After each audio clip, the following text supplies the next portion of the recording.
Machine can do the work of 50 ordinary men, but no machine can do the work of one extraordinary man. And I'm about to introduce one of them to you. Dr. Arunachalam is Chennai-based information consultant known for his campaigns in favor of open access for academic journals in the developing countries. He has been long associated with the MS Swaminathan Research Foundation. He has been called India's and the developing world's great advocate for open access, linked with the Indian academic and scholarly communities for over 3 decades.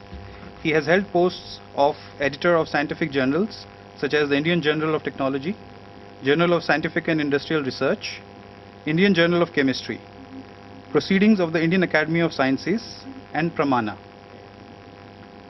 Since the 1970s, he has been on the editorial boards of journals like Current Contents, Journal of Information Science, Scientometrics, Public Understanding of Science, and Current Science. He is also on the executive committee of the Global Knowledge Partnership and the International Advisory Board of the International Institute for Communication and Development. He is one of the 3 secretaries of Mission 2007, a Government of India initiated project which aims at taking the knowledge revolution to Indian villages. Besides, he is a member of the working group on libraries set up by the India's National Knowledge Commission.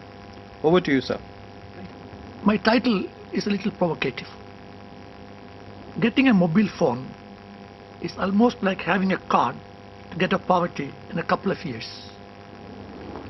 If that were true, all we need is about 800 or 1,000 rupees per head of all those people below poverty line, and any poor country will become overnight free of below poverty people. It cannot be that simple. We all know that. But then there must be some truth in this statement, because it was made by a Nobel laureate, a man who has worked so hard along with poor people most of his life. So where is the catch? That's what I'm trying to answer. But I should begin with a caveat. I am not an expert in mobile phone enabled technology. When I was a volunteer with this foundation for about 12 years, we worked largely with ICT enabled technology based on internet, PCs, computers, and so on. And only during the fag end of my presence here, mobile phones were started. So I have not done much research in this area.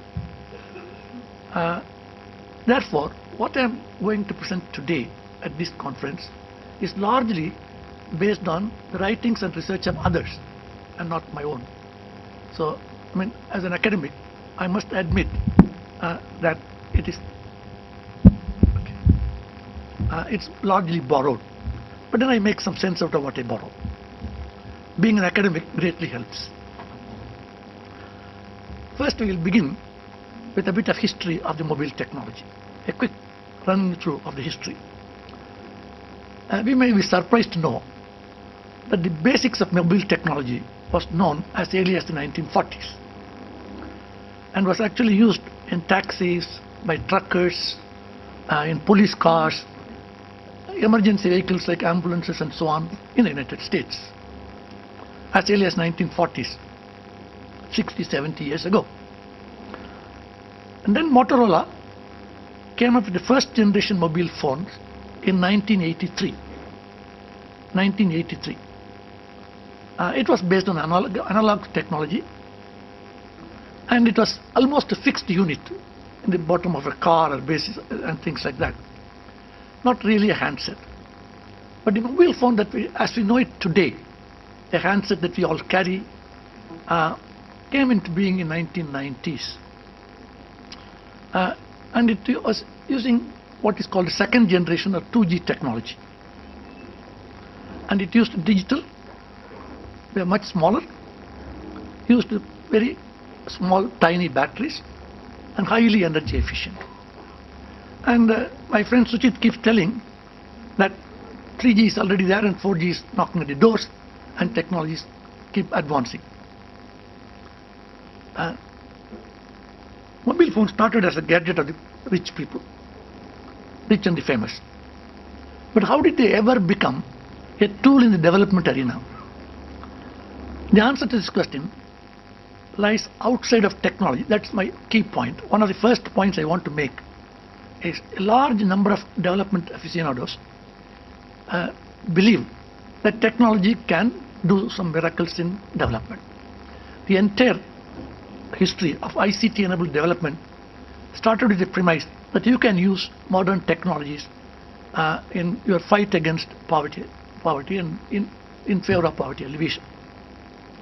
But actually speaking, the answer to the question of how can we use technology for the poor does not lie in technology per se, or not solely in technology, but in the realm of economics, sociology, and public policy. This morning, when Professor Swaminathan gave his special address, which is not a special address at all, he emphasized the importance of public policy. Whether it is Green Revolution, he had to go to Mrs. Gandhi first. Whether it is the ICT-enabled development, public policy is the key. Okay. For example, if the poor were to use mobile phones, first and foremost, the prices have to come down. It should be affordable to the poor. And the telephone companies have to develop applications that are appropriate to the poor people, which they can use in the day-to-day life. Service providers should find ways to accommodate the needs of the poor, such as prepaid telephones, not instead of postpaid. Because if it is postpaid, nobody is going to give that service to the poor because they are not sure whether he will pay. He may run away. If it is prepaid, the money is already with them, so they can always top it up. These are kinds of innovative ways of doing business they have to invent. So these are all classified as public policy in my way of thinking. When first ICT for D or ICT for development was focused on largely personal computers and internet, Professor Ashok Junjunwala mentioned it this morning. In the 90s, we were all struggling to use computers, internet and so on in rural areas and use them to the advantage of the poor. It was a man called Abdul Qadir, a most unlikely person to do this. He was an investment banker in New York, working with hedge funding, with high-tech companies and so on. He returned home with a couple of ideas. First, connectivity is productivity, and its corollary, telephone is a production tool. For example, he thought if a bank were to give loans to people to buy cows, or for example this afternoon when we listened to those presentations from partners of MSSRF, one lady said she bought 8 or 9 goats with the money she had and so on. You can buy cows, the cow will give you milk, you can sell the milk and make the money, return the loan and so on, the cycle. In the same way, he thought if you can use the bank loan to buy a telephone, you can lend it to other people, lend time of the telephone to other people who can use the telephone for a couple of minutes and pay you 2 rupees or whatever, and you can collect more money by lending it to many people over a period of the day, and you can repay the loan and so on. So he equated a cow with a telephone, cell phone.